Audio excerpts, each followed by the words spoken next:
Hello everybody, Mike Levin here, and when last we left off I was looking at insert rows, which was previously in Pipulate.py, but I moved it into its own file, and because I had the first case of where I needed to use a function that I wrote in Pipulate.py from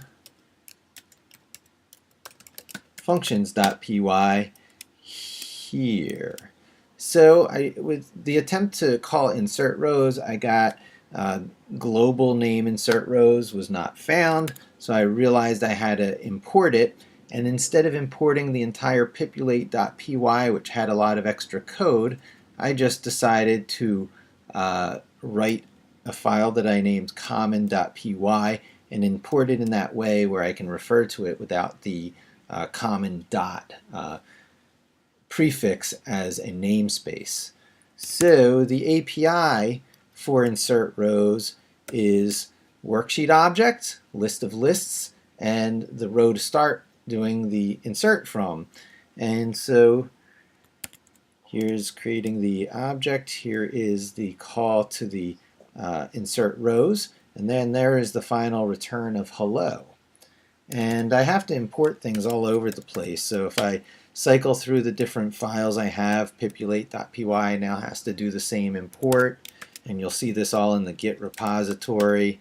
Here is the object being made global because globs.py gets imported everywhere before everything else to sort of establish those variables and objects that are going to have to end run, circle around, and sort of bypass the whole function parameter system, which, while it's great, I'm not doing Haskell or functional programming here. I'm doing stateful, procedural programming. So sometimes I'll use an object that's available to everything.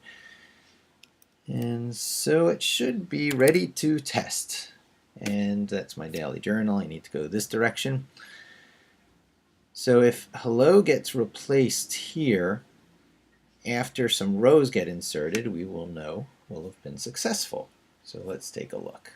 By the way, the debugging is running back here, so you can see the output along with the actions. And there you have it, success.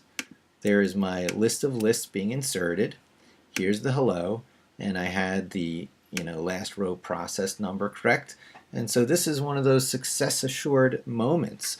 On the next installment, part 3, I'll actually be loading the HTML or the view source of this URL, parsing out the URLs, probably the on-site URLs that it finds there, and build my list of lists out of what it finds. So that'll be essentially a crawl of a single page. It's not one of these page after page after page after page pulling down everything that I sometimes call an industrial crawler of some of the other crawlers out there, like, say, for instance, Screaming Frog.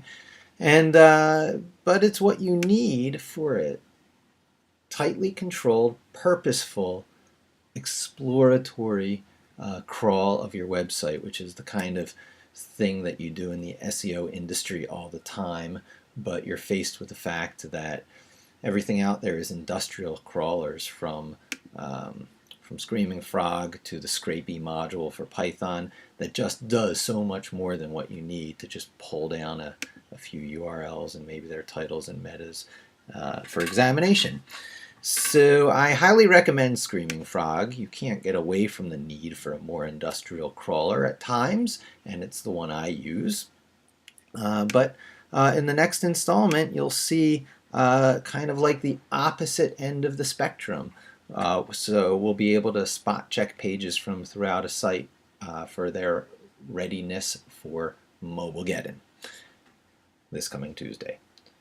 Thanks for joining me. Hope to talk to you soon, and don't forget to tune in for that will be episode 3 of this Code with Mike Friday, preparing for Mobilegeddon, sub-project 1, writing a crawler inside of Google Docs.